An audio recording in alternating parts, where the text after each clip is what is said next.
Agora vamos para a nossa última condição adversa, de acordo com os conteúdos teóricos, que é o motorista.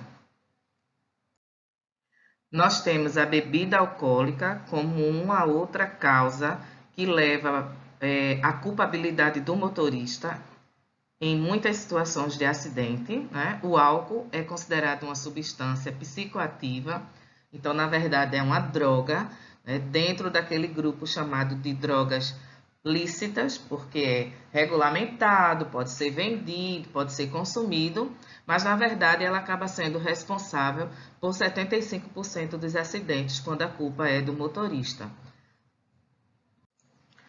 Infelizmente, a incidência desses acidentes é de deixar muitas vítimas fatais. E olha, a gente ainda está falando das condições físicas, tá? O álcool também mexe com a parte psíquica da pessoa, sim, mas por enquanto a gente está tratando aqui em relação à condição física que esses elementos podem levar para a pessoa que consome esse tipo de produto. Então, a absorção do álcool, ela ocorre no estômago e no intestino. E a concentração no sangue, ela é atingida, a concentração máxima, né, no sangue é atingida entre 30 minutos e 1 hora e meia. Sendo que a legislação de trânsito no Brasil, ela diz que o motorista, ele não deve ter nenhuma gotinha de sangue, é zero álcool, zero porcentagem. Testes feitos através do bafômetro ou através de um exame de sangue, quando isso daí é necessário e quando é autorizado pela Justiça. Mas independente de ser ou não autorizado, de fazer ou não o exame, ingeriu qualquer bebida alcoólica, a gente já sabe que vai ter uma determinada porcentagem no sangue e que já vai estar infringindo uma regra importante. E a partir do momento que a gente não cumpre a legislação e acontece um acidente, a gente sabe que aquela condição transforma o culpado, né, em crime doloso, porque mesmo que indiretamente a intenção não tenha sido provocar aquilo, mas a partir do momento que descumpre uma regra, é bastante claro que ele, né, assumiu esse risco.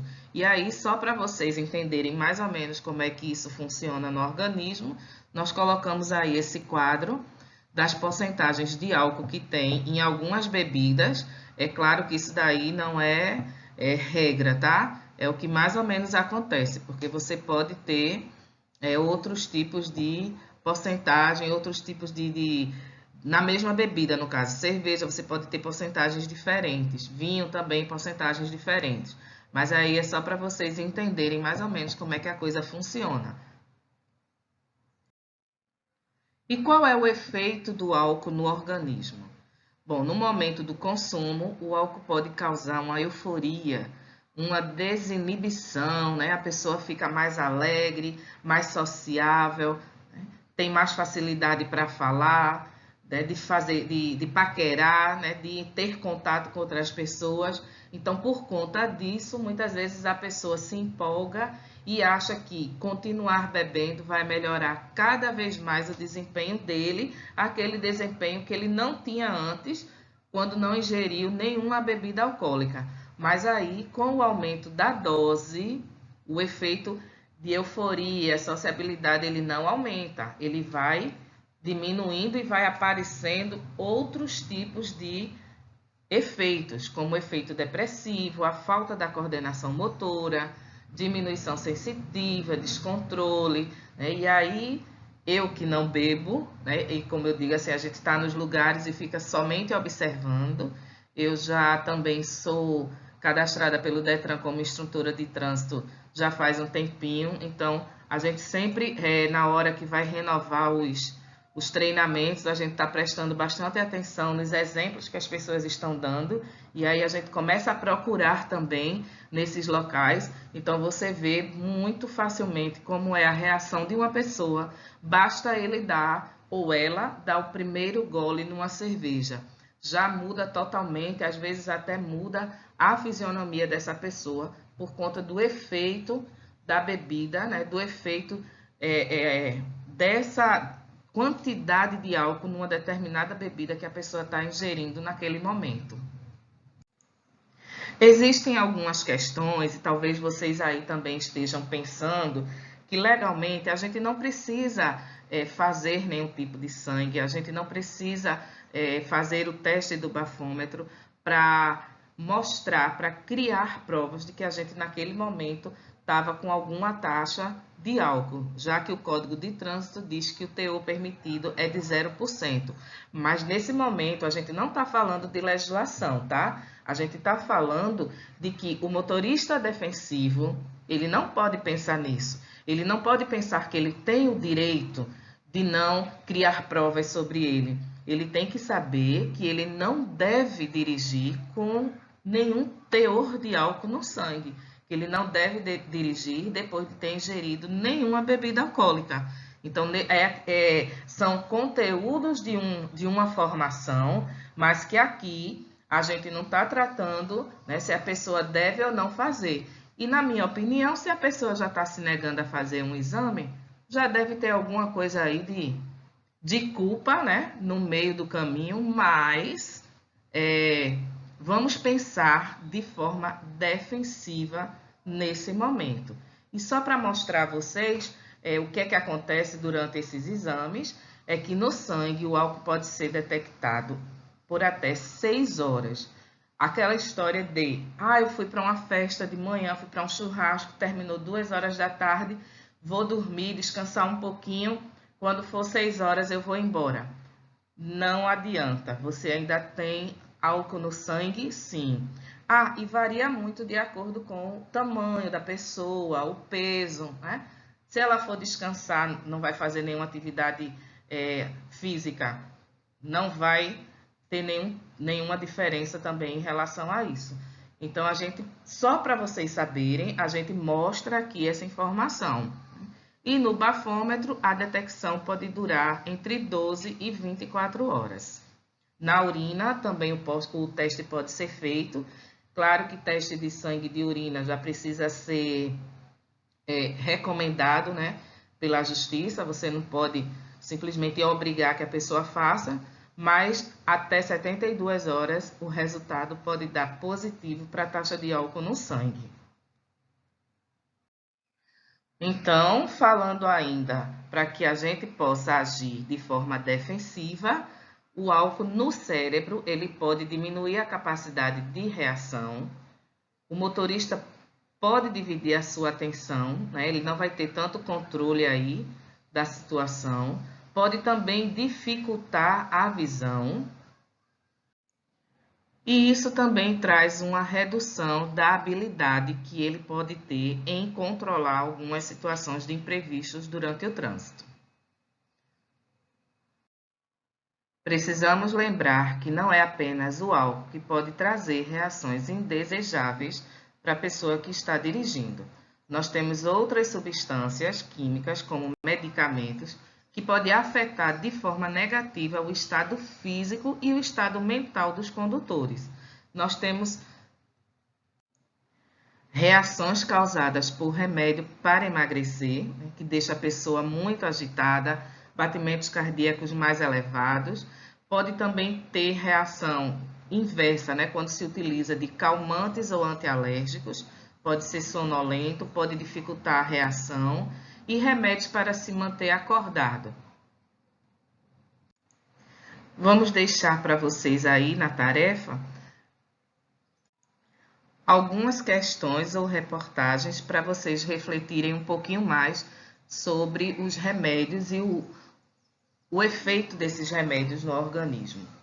E nós temos também a deficiência visual e auditiva, que com o tempo ela vai diminuindo, né? Lembra que eu disse, tem muita gente que quando está no trânsito, que identifica que no outro veículo tem uma pessoa mais idosa, já começa a ficar um pouquinho irritado, porque sabe que aquela pessoa pode dirigir um pouquinho mais lento. Mas, na verdade, ele tem sim ele vem sim apresentando justamente essa deficiência que normalmente todas as pessoas vão ter. Eu, você, todos. Nós teremos uma diminuição da visão e da audição com o passar dos anos. E isso acaba deixando a pessoa com um pouco de mais de lentidão na hora de uma reação. Mas não é um problema. E quando se tratar um problema, mais uma vez você precisa procurar o médico especializado para poder tratar ou curar alguma dessas doenças. E como condições mentais que podem interferir no comportamento do motorista quando ele está no trânsito, nós podemos citar estado de tensão emocional, que pode vir por conta de preocupações, aborrecimentos, temperamento agressivo, né? No momento que o condutor do veículo está sob um estado de tensão emocional, ele pode mudar o seu comportamento. Ele pode justamente se tornar mais agressivo. Ele pode usar o seu veículo para cortar outras pessoas, para trancar outras pessoas, para atrapalhar veículos menores, para causar susto, para causar medo, até mesmo com a intenção de brincar, mas que isso não é brincadeira, porque você pode causar sim um acidente, pode prejudicar outras pessoas, pode até mesmo se prejudicar.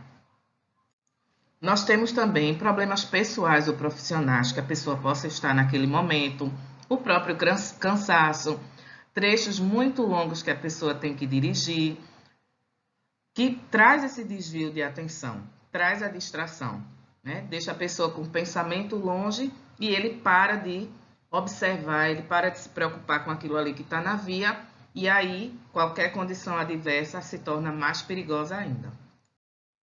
Motorista sem paciência, motorista com pressa, é um alto risco de acidente. Todos estão correndo perigo ao seu redor. Então, planeje sempre com antecedência o roteiro da sua viagem. Sua viagem pode ser bem curtinha, da sua casa até a praia, mas pense como você vai fazer durante todo esse trajeto. Lembre-se que naquele dia tem um fluxo maior por conta de um supermercado, de um shopping, de uma determinada festa. Desvie esse caminho, vá por outro. Pesquise melhor como você pode chegar no seu destino sem atropelos, sem acidentes, sem nenhum imprevisto, no horário que você estava programado para isso acontecer.